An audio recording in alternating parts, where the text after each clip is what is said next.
Here's the first one.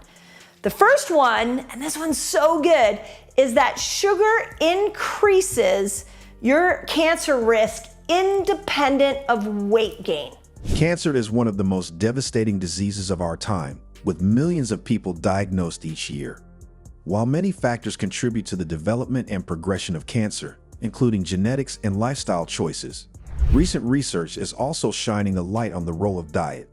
Dr. Mindy Pelz, a top fasting expert and well-known figure in the wellness world, has shared alarming insights regarding certain vegetables that, contrary to popular belief, may actually promote the growth of cancer cells. In this video, we will delve into the 4 specific vegetables that Dr. Pelz highlights as harmful and discuss why they may be dangerous, particularly for individuals at risk of cancer. We will also explore healthier alternatives and the science behind fasting as a powerful tool for cancer prevention and overall health. The connection between food and cancer. Before diving into the 4 problematic vegetables, it's important to understand the broader context of how food affects cancer growth. Cancer cells thrive in certain environments, and the food we eat can either promote or inhibit their development. Many people believe that all vegetables are healthy, but this is not always the case. Some vegetables contain harmful substances that can damage the body at a cellular level, leading to inflammation, oxidative stress, and even an increased risk of cancer. This doesn't mean we should avoid vegetables altogether, but it does suggest that we need to be more mindful of what types of vegetables we consume and how they affect our body. 1. Corn.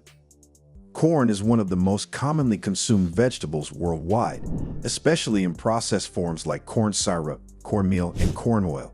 However, corn is also one of the top genetically modified (GMO) crops in the world.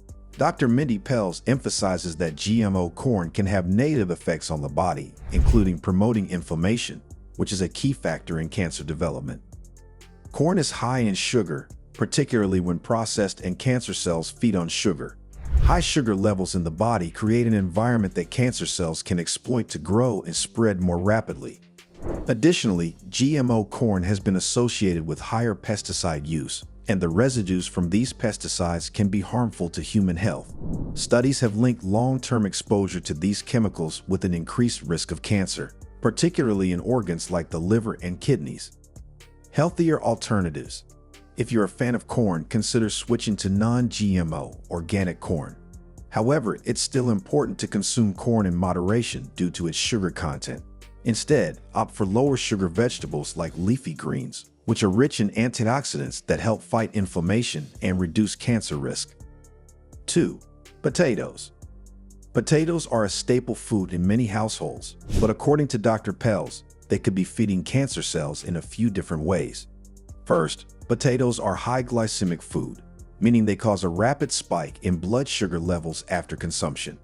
As mentioned earlier, cancer cells thrive in high sugar environments. Consuming foods that spike blood sugar can accelerate the growth of cancerous cells. Another issue with potatoes is the way they are often prepared. Fried, baked, or roasted potatoes can produce acrylamide, a chemical compound that has been linked to cancer in animal studies. While the evidence in humans is less conclusive, it's still a concern, especially if potatoes are a large part of your diet. Healthier alternatives. Sweet potatoes, while still starchy, are a better option due to their lower glycemic index and higher levels of vitamins and antioxidants. They don't raise blood sugar levels as much as regular potatoes and contain compounds that can help combat inflammation. Additionally, consider steaming or boiling your potatoes to avoid the formation of harmful acrylamides. 3. Soybeans, unfermented soy products. Soy is a controversial food in the nutrition world. While some research points to its health benefits, Dr. Pelz warns against unfermented soy products, such as tofu, soy milk, and soy protein isolase.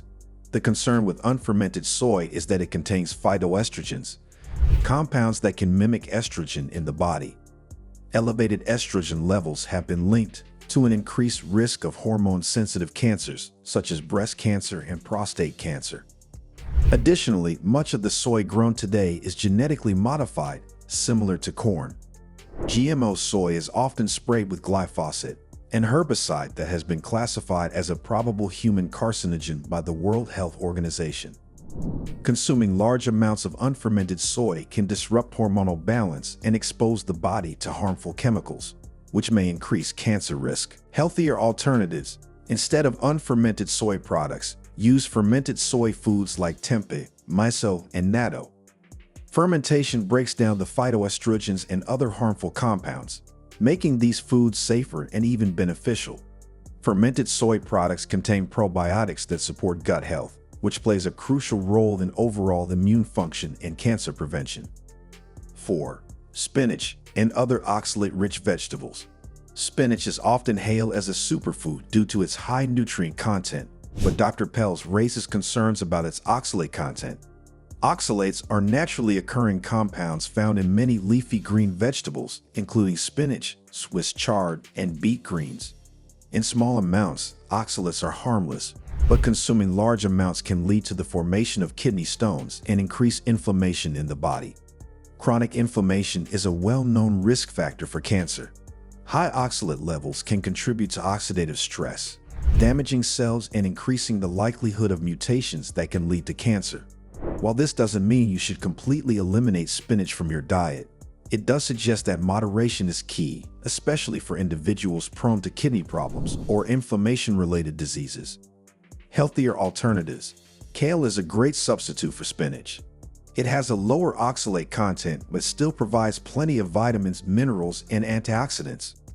Other options include arugula and romaine lettuce, which are nutrient-dense without the risk of oxalate overload. The role of fasting in cancer prevention. Dr. Mindy Pelz is a strong advocate for fasting, particularly intermittent fasting, as a tool for cancer prevention and overall health. Fasting has been shown to reduce inflammation, lower blood sugar levels, and improve the body's ability to repair damaged cells. When we fast, the body goes into a state of autophagy, a process where damaged cells and proteins are broken down and removed, allowing for healthier cell regeneration. Autophagy is crucial in preventing the development of cancer cells. By clearing out damaged cells before they have a chance to mutate and grow uncontrollably, fasting can significantly reduce the risk of cancer. Additionally, fasting helps regulate insulin and hormone levels, which can further lower the risk of hormone-related cancers. How to incorporate fasting into your routine. If you're new to fasting, it's important to start slow and consult with a healthcare professional before making any major changes to your diet or lifestyle. Here are some simple steps to begin incorporating fasting into your routine. Begin with a 12-hour fasting window, from 8 p.m. to 8 a.m. Gradually increase the fasting period to 14 or 16 hours as your body adjusts. When you're not fasting, focus on eating whole, unprocessed foods that are rich in nutrients. Include plenty of vegetables, avoiding those mentioned earlier, healthy fats, and lean proteins. Drink plenty of water throughout the day, especially during fasting periods. Herbal teas and black coffee, without sugar or cream, are also good options. Fasting isn't for everyone, and it's important to pay attention to how your body responds. If you feel weak, dizzy, or overly fatigued, it may be time to shorten your fasting window or take a break. The insights from Dr. Mindy Pelz remind us that not all vegetables are created equal, and some may have hidden risks, especially for those concerned about cancer. While vegetables are generally considered healthy, it's crucial to be mindful of what types you consume and how they affect your body. Corn, potatoes, unfermented soy, and spinach, along with other oxalate-rich vegetables, may contribute to cancer growth in some cases, but there are plenty of healthier alternatives available. Remember, the key to a healthy life is balance and mindfulness. Take control of your health by making informed choices and adopting habits that support your long-term well-being.